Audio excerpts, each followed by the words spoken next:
한 권의 책의 사람이라고 불리우는 분이 계십니다. 요한 웨슬레 목사님이신데 영국의 명문인 옥스퍼드대를 졸업했습니다. 하나님의 부르심을 받을 때까지 많은 책을 읽었고 그리고 많은 책을 저술을 하셨습니다. 그는 53년 동안 사역을 하게 되어지는데 실질적으로 그 사역을 하면서 말을 타고 복음을 전했는데 그 말 위에서도 시간을 절약하기 위해서 책을 읽었다는 일화는 유명한 일화입니다. 늘 언제나 그는 나는 한 권의 책의 사람이 되기를 원한다. 그렇게 말을 했어요. 나는 한 권의 책의 사람이 되기를 원한다. 그렇다고 한다면 이 한 권의 책이 어떤 책이냐는 거예요. 바로 그 한 권의 책이 바로 성경을 가르치는 것입니다. 평생 동안 수많은 책들을 그는 독서했지만 그가 고백한 것은 오직 사람을 구원으로 인도하는 그러한 길을 안내해 주는 것은 성경밖에 없다. 그렇게 그는 고백을 하고 있습니다. 여러분, 실질적으로 그가 성경을 읽고 연구해서 많은 사람들을 그리스도에게로 인도한 것, 그래서 많은 사람들을 구원의 길로 인도한 것 분명한데 그것을 뛰어넘어서 바로 영국이라고 하는 이 나라가 건강하게 되어지는 이 기초를 쌓았다라고 하는 것도 우리는 기억해야 되는 것입니다. 여러분, 우리는 성경 속에 수많은 사람들을 대면하게 되어집니다. 그런데 그 성경을 대면하면서 느껴지는 것은 그 가운데 인물들에 대해서 이야기할 때 실수나 잘못도 적나라하게 이야기하고 있다고 하는 것입니다. 보통 위인전을 읽어보거나 아니면 회고록 또 교회 안에서도 간증집을 읽어보게 되어지면 거기에 많은 사건들이 있는데 아름답게 포장되어져 있는 것을 보게 되어집니다. 그리고 사실과는 좀 더 부풀어진 그런 이야기들도 있는 것을 봅니다. 그러나 성경은 그렇지 않습니다. 아무리 위대한 사람이라 할지라도 부족한 점은 그대로 여지없이 성경 속에서는 다 드러납니다. 성경 속에서 보게 되어지면 실패한 부분도 성공한 부분도 다 그대로 기록되어져 있는 것을 볼 수가 있습니다. 여러분, 그렇기 때문에 성경을 통해서 하나님 우리에게 가르쳐 주시는, 던져 주시는 의미가 귀하다. 그런 생각을 오늘 우리는 갖게 되어집니다. 영상 보고 말씀 계속하겠습니다. 성경은 정말 너무도 어려운 책이다. 근데 열면 엄청난 비밀이 숨겨져 있다. 진리가 숨겨져 있다. 저는 교회 처음 가고 제일 궁금한 게 성경이었어요. 왜냐하면 성경 아닌 것만 봤거든요. 철학책, 불교 쪽, 자기계발서 이런 것만 맨 파다가 성경을 딱 보니까 이거는 사용 설명서다. 인간 사용 설명서. 하나님이 인간을 만드시고 그리고 이 인간이 잘 살아야 되는데 그 방법에 대해서 모두 여기다 써놨거든요. 근데 이 성경을 안 읽으니까 이 사용 설명서를 갖고 있으면서 안 읽는 거예요. 그러니까 잘못 사용하고 있는 거예요. 그래서 이 성경만 잘 읽으면 진짜 올바른 그리스도인의 길을 갈 수 있거든요. 되게 바빠요. 다 바쁘잖아, 요즘 현대인들이. 그러면 성경을 하루에 5장씩 읽게 되면 1,000,000원을 드립니다. 하면 읽으시겠어요? 바쁘다며. 바쁜데 어떻게 시간을 내시려고. 그러니까 바쁜 건 핑계예요. 저는 성경을 커피숍에서 잠깐 누굴 기다릴 때도 읽어요. 화장실 가서 읽어요. 들어도 돼요. 이어폰으로. 다 이어폰 끼고 보더만. 바빠요? 그거를 보지 말라는 게 아니에요. 거기에 시간을 일정량을 빼는 거죠, 나에게. 재밌지. 저도 사실 처음 성경을 쭉 읽을 때 부살렐, 오홀리아 뭔 얘기인지 2020년을 살면서 이걸 알아야 되는지 모르겠는 거예요. 근데 그것을 찬찬히 들여다보고 계속 보게 되면 왜 그게 그렇게 쓰여있는지, 여기에서 무엇을 얘기하려는 건지 그 맥락이 보이기 시작해요. 하나님을 알려면 이 말씀을 읽어야 되는구나. 밥을 먹듯이 난 매일 읽을 거야 라고 마음을 딱 정하는 거죠. 성경을 하루에 5장 녹음하는 거예요. 그 음성 메시지가 있잖아요. 그럼 20분밖에 안 걸려요. 그렇게 하면 1독 하는데 6개월밖에 안 걸려요. 20분, 하루 20분, 하루 20분, 하루 20분. 성경 20분을 투자를 하면은 1독을 해요. 1독 하면 어떻게 돼요? 2독이 좀 더 빨라져. 3독 더 빨라져. 4독 더 빨라져. 진짜 그 과정 속에서 놀랜다니까. 성경 보면서 막 울어. 막 녹음하다 막 울어요. 그리고는 엄청난 사람들이 되어가는 거죠. 갈라디아서 2장 20절을 보면 예수를 믿으면 이제 내 안에 내가 사는 것이 아니라 예수 그리스도가 산다라는 그 말이 너무 이해가 안 됐어요. 아니 내가 사는 거지 예수 그리스도가 뭐 어떻게 계세요? 계세요? 막 어디요? 막 이러면서 이해가 안 됐어. 말씀을 믿잖아요. 내 안에 예수 그리스도가 살아요. 내가 내 생각을 하는데 내가 내 생각을 안 해요. 그러니까 사람이 일을 하면 사람이 일하는 거지만 사람이 하나님의 생각을 하고 하나님께 기도를 하면 하나님이 일하세요. 멋지지 않아? 근데 이것이 가능한 것이 성경을 읽으면 그게 다 써 있어. 예수님이 어떤 존재인지를 아니까 이게 감격이 이게 그리고 나의 행위나 나의 모든 노력으로 이루어지는 것이 아니라 하나님의 은혜라는 게 그냥 인정이 돼버려. 이걸 다 읽고 있으면 청년들이 정말 이 말씀을 함께 읽어가면서 하나님을 알아간다면 삶이 어떻게 바뀔까? 성경을 읽으면 예수님이 진짜 나의 예수님이 되고 내 안에 나의 의와 내 고집이 사는 것이 아니라 예수 그리스도가 나를 주관하십니다. 그 하나님의 깊은 사랑을 알 수 있게 돼요. 내가 마음을 정하고 하나님의 자녀로서 말씀을 읽겠다고 하면 하나님이 도와주십니다. 그걸 잊지 말고 말씀 안에 계신 하나님을 믿었습니다. 오늘 우리는 성경을 통해서 다윗의 새로운 면들을 좀 이제 보게 되어질 것입니다.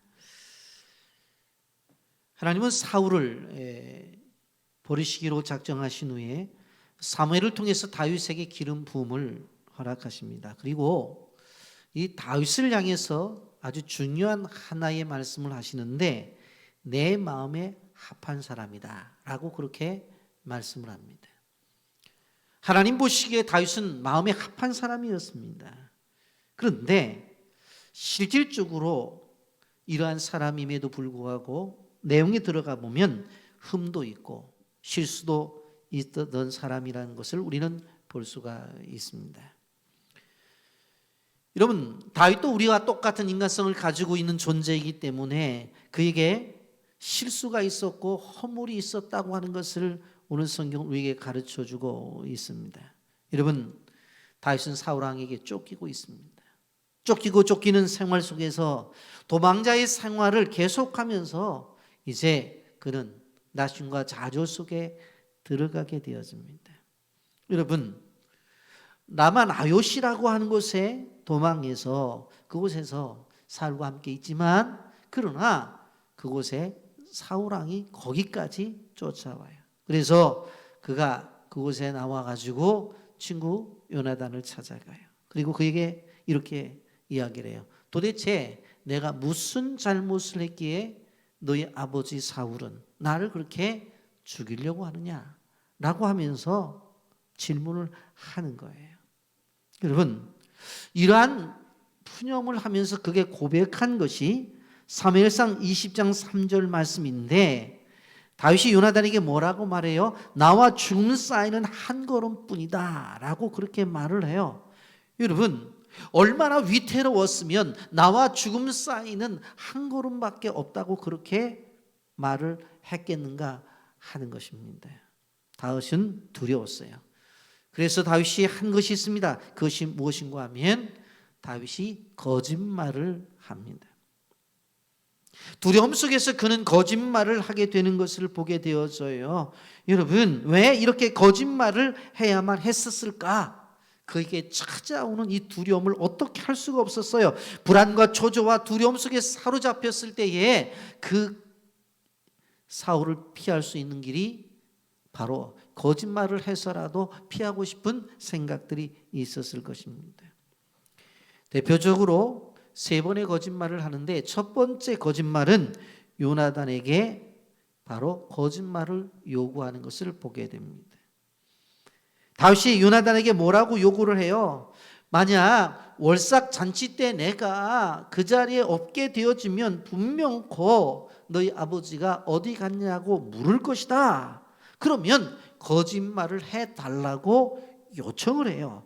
사무엘상 20장 6절 말씀입니다. 내 아버지께서 만일 나에 대하여 자세히 묻거든 그때에 너는 말하기를 다윗이 자기 성읍 베들레헴으로 급히 가기를 내게 허락하라 간청하였사오니 이는 온 가족을 위하여 거기서 매년제를 드릴 때가 됨이니이다.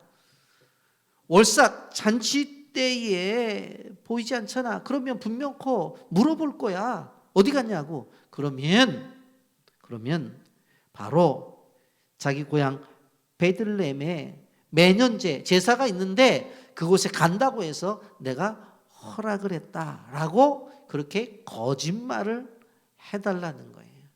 그리고는 반응을 봐서 바로 움직이겠다는 거예요.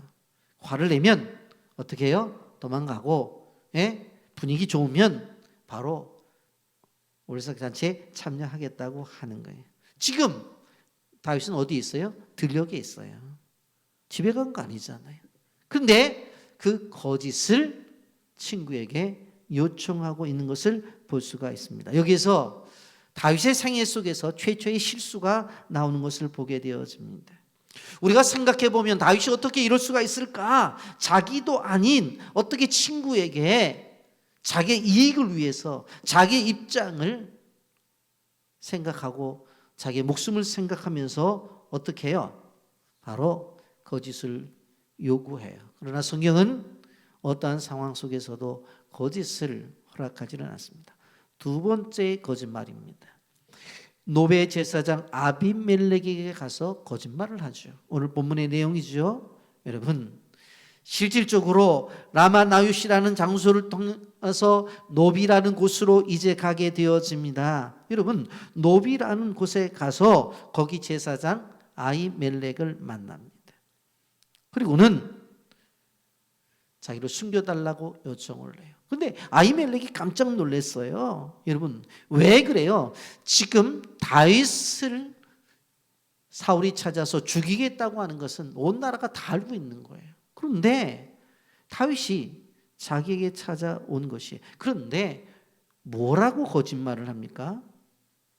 여러분, 여기 보면 본문 2절 말씀에 이렇게 말씀해요. 다윗이 제사장 아히멜렉에게 이르되 왕이 내게 이를 명령하고 이르기를 내가 너를 보내는 것과 내게 명령한 일은 아무것도 사람에게 알리지 말라 하시기로 내가 나의 소년들을 이러한 곳으로 오라고 말하였다. 뭐라고 말을 해요? 사실은 나에게 사울왕이 특명을 내렸다는 거. 그런데 아무에게도 말하지 말라는 거예요. 여러분, 그러니 이 아히멜렉이 실질적으로 그 다윗을 볼 때 어떤 생각을 했겠어요? 근데 거짓말하잖아요. 만약에 숨겨두었다고 한다면 은닉죄로서 큰 형벌을 받을 것이 분명한데 근데 뭐라고 말해요? 사울왕이 나를 불러서 아주 비밀스러운 일을 이야기했기 때문에 누구한테 알리지도 않고 여기 왔다. 그리고는 급하게 오다 보니까 칼과 무기를 가지고 나오지 못했다라고 그렇게까지 거짓말을 해요. 여러분, 거짓말은 거짓을 만들어내고 그 거짓은 또 거짓말을 만들어내는 거예요.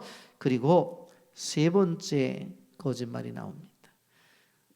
가드왕 아기스 앞에서 거짓말과 행동을 하는 것을 볼 수가 있어요. 오늘 본문 후반부에 나와 있는 것인데, 이제 사울을 두려워해서 노비라고 하는 곳을 떠나서 블레셋 왕 가드가 있는 그곳으로 가게 되어져요. 이제 가드 왕 아기스에게까지 도망을 가는데, 가서 보니까 어떤 일이 벌어져요? 이 가드 왕 아기스의 부하들이 보니까 다윗이에요.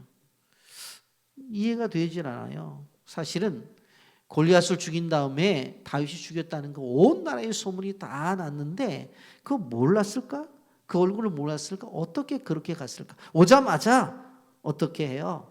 바로 이 아기스의 부하들이 저 왕이요, 지금 저게 다윗이라고, 우리 골리앗 장군을 죽인 다윗이라고 그렇게 얘기를 해요. 순간적으로 그러한 이야기를 듣자 어떤 모습이 보여져요? 오늘 13절에 충격적인 말씀이 나오죠. 그들 앞에서 그의 행동을 변하여 미친 체하고 문짝에 그적거리며 침을 수염에 흘리매 그랬어요. 자기는 미친 사람이래요. 거짓말이잖아요. 그리고 미친 행동도 해요. 그 앞에서 미친 체하고 대문짝에 몸을 어적거리고 침을 질질 흘려요. 다윗이 미쳤습니까? 아니요, 안 미쳤어요. 근데 미친 척해요. 거짓말과 거짓 행동까지 하는 것을 볼 수가 있습니다. 여러분, 한 나라의 왕으로서 기름 부음 받은 존재입니다. 골리앗을 때려 눕힌 사람이었습니다. 그런데 이제는 침을 질질 흘리면서 이방 사람들 앞에서 미친 척하면서 자기 목숨이나 부지하려고 하는 그러한 비참한 존재로 전락되어져 버렸어요. 근데 이 사람을 하나님이 어떤 사람이라고 그랬어요? 마음에 합한 사람이라고 그렇게 말을 했던 사람. 마음에 합한 사람. 근데 지금 보세요. 전혀 그렇지 않잖아요. 시련이 오자 넘어지게 되어지고 어려움이 찾아오자 그냥 무너져 버려요. 여러분, 그러면 하나님께서 이렇게 거짓말을, 거짓 행동을 하고 있는 일을 어떻게 하셨느냐? 근데 오늘 성경을 보면 이러한 사람임에도 불구하고 하나님이 보호하셨다고 하는 것입니다. 여러분, 우리가 생각해 보세요. 야, 너 어떻게 거짓말을 해도 그렇게 할 수 있냐? 진짜 머리 좋다. 예? 너 다윗 맞아? 네가 정말 골리앗을 이긴 그러한 장군 맞아? 난 도대체 너하고 앞으로 일할 수가 없다. 이해가 되지 않는다. 그러고 여기까지만 하자. 여기까지만 하자. 그러고 정리를 했느냐? 그렇게 하지 않으셨다는 거예요. 여러분, 하나님이 보호하심을 한 세 가지로 저는 또 보겠는데, 여러분, 다윗이 도망갈 때 어떤 도움이 있었어요? 진설병을 얻게 하는 도움을 얻게 되었어요. 여러분, 얼마나 배가 고팠겠어요? 그래서 이제 떡을 요구하죠. 그랬더니 아비멜렉이 뭐라고 말하냐면 집에서 먹는 떡은 없고 성전에서 제사를 드릴 때 사용했던 진설병이 있다고 하는 거예요. 근데 이 진설병은 제사장만 먹은 떡입니다. 근데 그것을 아비멜렉이 누구에게 주어요? 바로 이 다윗에게 주는 거예요. 그런데 이 본문을 자세히 여러분들 보세요. 이것은 단순히 배고픈 다윗이 굶주림을 바로 해결했다는 그 차원을 넘는 거예요. 지금 다윗은 죄가 없어요. 그런데 죄인으로 도망가고 있잖아요. 그런데 바로 오늘 성경에 보게 되어지면 그 떡을 이야기할 때 무슨 떡이라고 그래요? 6절에 보면 거룩한 떡이라고 표현을 해요. 너는 죄인이 아니야. 제사장이 그에게 떡을 줄 때에 단순히 배고픔에 대한 문제를 해결하기 위한 것이 아니라 그 떡을 통해서 주는 의미가 뭐예요? 너는 죄인이 아니야. 너는 거룩한 존재야. 비록 도망가고 있지만 거룩한 존재. 그것을 가르쳐 주는 거예요. 여러분, 하나님의 보호하심이 나타나죠. 두 번째로 무기를 얻게 되어져요.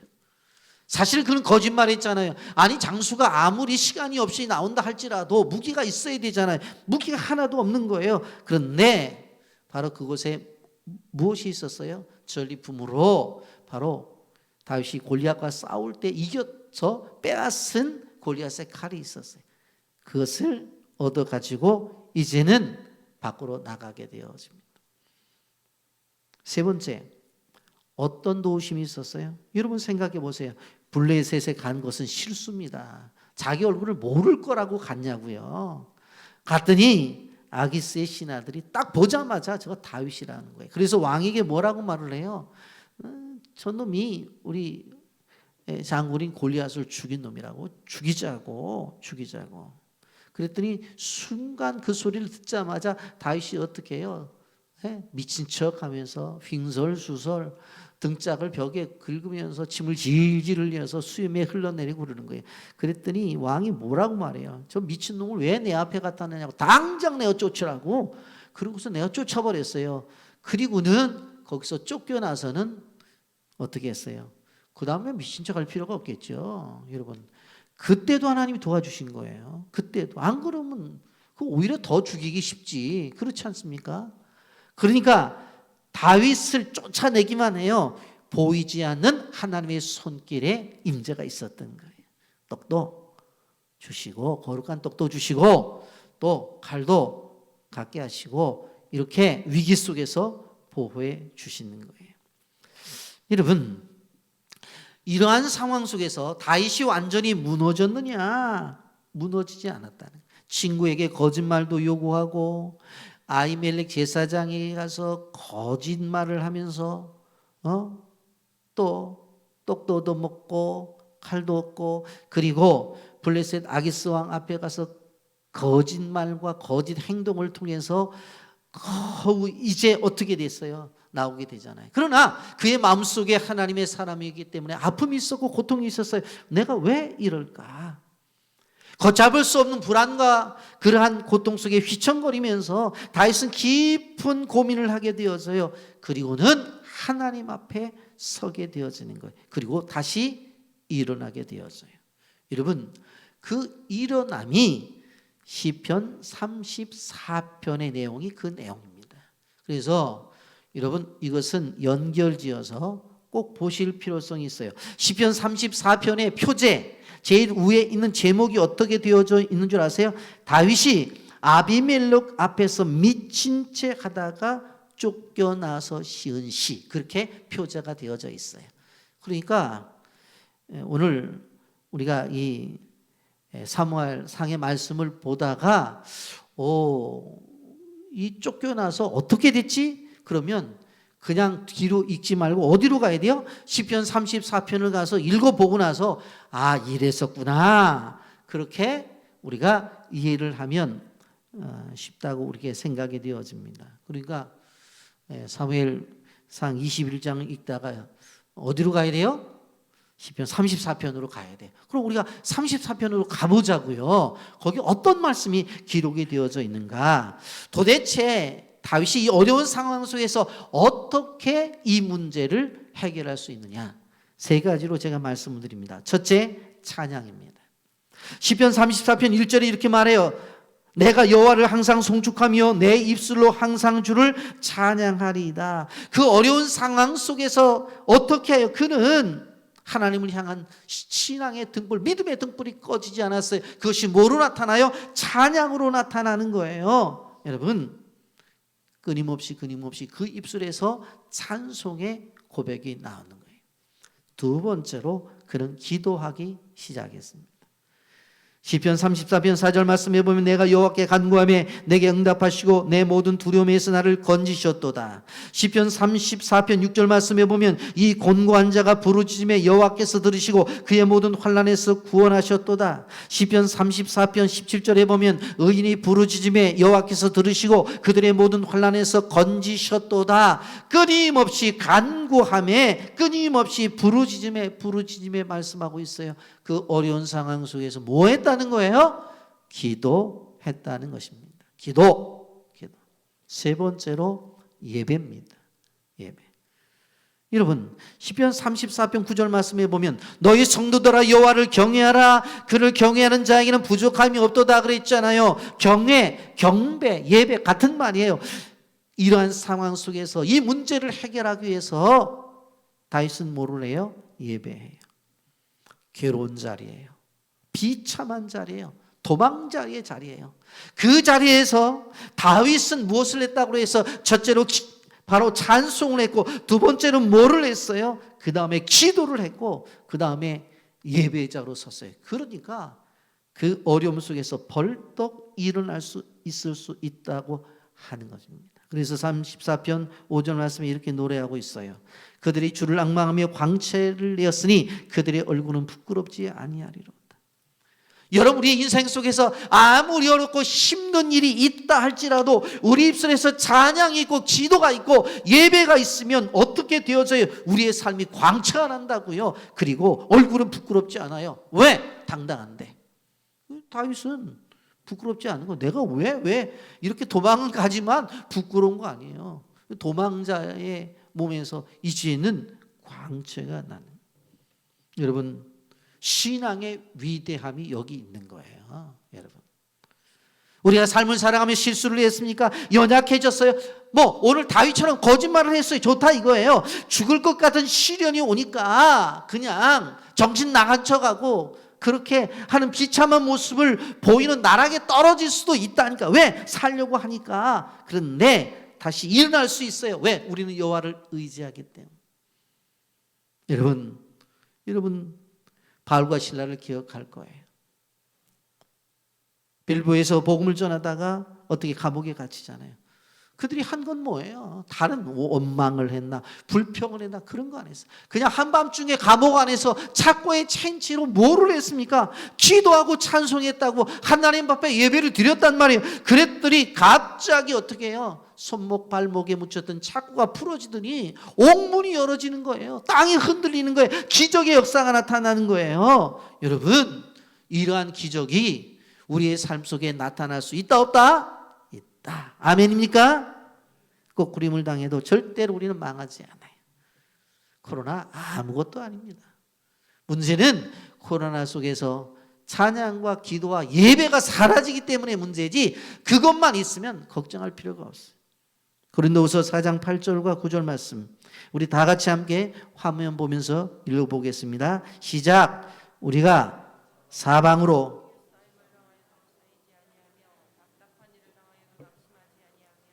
박해를 받아도 버림받지 아니하며 거꾸로 트림을 당하여도 망하지 아니하며. 여러분 보세요. 우리가 사방으로 우겨쌈을 당하도 쌓이지 아니하며 답답한 일을 당하여도 낙심하지 아니하며 박해를 받아도 버림받지 아니하며 거꾸로 트림을 당하여도 망하지 아니하고. 아무리 어려움이 찾아와도 아니하며.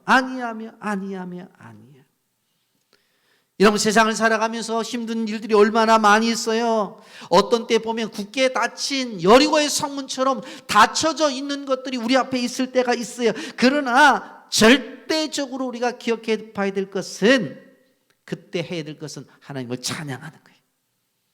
그때 해야 될 것은 하나님 앞에 기도하는 거예요. 그때 해야 될 것은 하나님 앞에 예배해야 되는 거예요.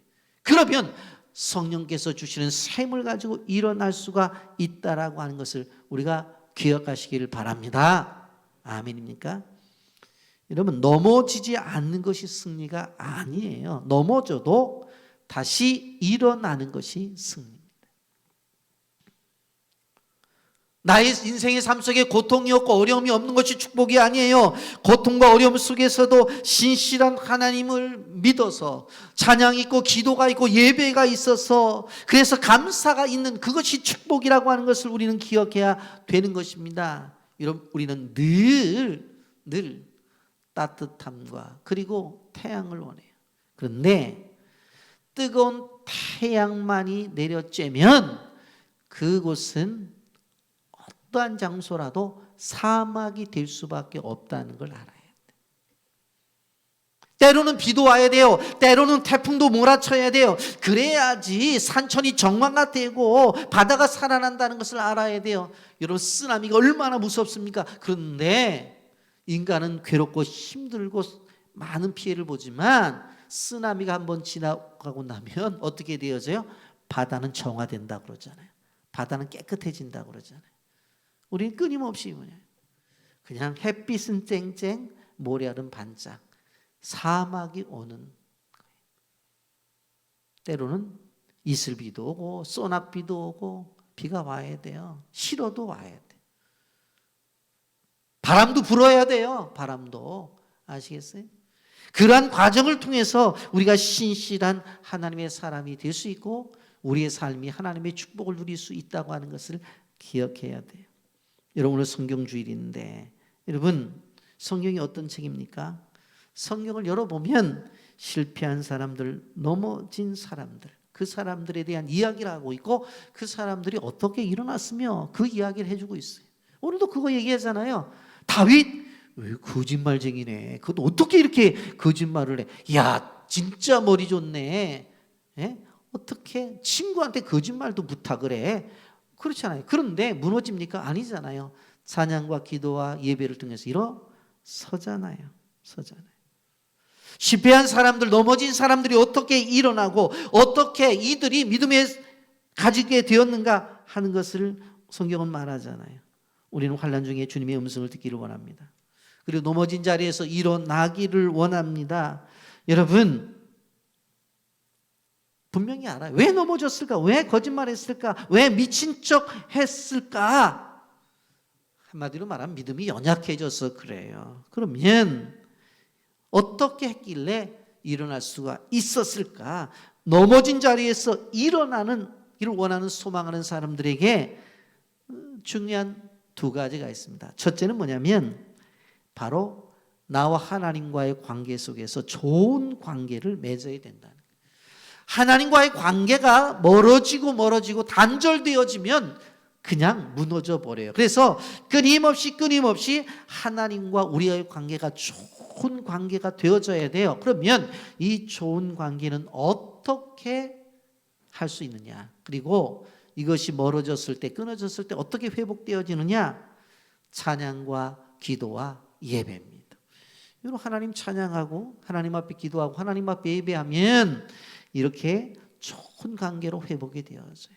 또 한 가지, 하나님의 말씀을 듣고 그 음성을 듣고 그대로 순종해야지 회복이 일어나거든요. 그러면 어떻게 하나님의 말씀을 듣고 순종할 수 있냐? 그것도 세 가지예요. 찬양과 기도와 예배요. 이것도 마찬가지예요.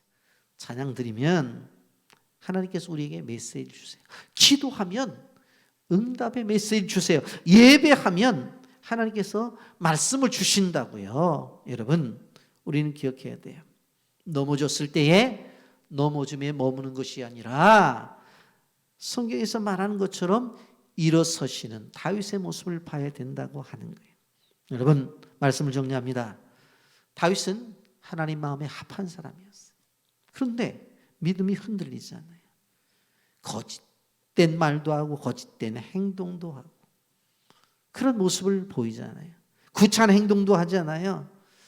여러분, 그러나 다윗의 삶 속에서 우리가 알아야 될 것은 그것으로 끝나는 것이 아니라 회복이 있었다고 하는 것을 우리는 기억해야 돼요. 넘어졌어도 다시 일어났어요. 흔들렸어도 다시 중심을 잡았다는 것을 볼 수가 있습니다. 우리가 세상을 살아가면서 넘어질 수 있다고요. 그러나 넘어져서 있어서는 안 돼. 다시 일어나야 되지. 여러분, 지금 한국교회는 위기라고 그렇게 말을 합니다. 우리가 속해 있는 교단이 합동주 교단인데 우리 교단만 하더라도 코로나 이후에 수만 명의 성도가 줄었다고 하는 통계가 있었어요. 사람들이 교회를 떠나고 있어요. 교회 나오지 않아도 아무렇지 않은 세상이 되어져 버렸다는 말씀입니다. 그러니까 믿음이 약화되어지고 결국은 세상 속에 물들게 되어지는 거예요. 한마디로 말하면 세속화되어지고 있다고 하는 것입니다. 온 세상의 매체들은 교회나 목회자들이나 그리고 더 나아가서 기독교인들에 대해서 극단적 비방을 하고 있는 것을 볼 수가 있습니다. 세상은 목회자나 교회가 타락의 모체인 것처럼 그렇게 매도를 하고 있는 것을 볼 수가 있습니다. 이거는 종말론 시대를 살아가는 마지막 우리가 살아가는 세대의 모습인 것입니다. 그래서 어디 가서 그리스도인이라고 말하는 것이 눈치 보여요. 그러다 보니까 많은 그리스도인들이 교회를 떠나요. 예? 그래서 세상 속에 교회가 점점 침몰되어져 가고 있는 것을 우리는 보게 되어지는 거예요. 우리 자신을 점검해 봐야 돼요. 오늘 성경 주일이라서가 아니라 하나님의 말씀 앞에 자신을 비춰 봐야 된다고 하는 것입니다. 다윗의 짧은 인생을 우리가 한 단락을 보았습니다만은 우리는 흔들리지 않고 있는가? 그렇다고 한다면 어떻게 이것을 회복해야 될 것인가?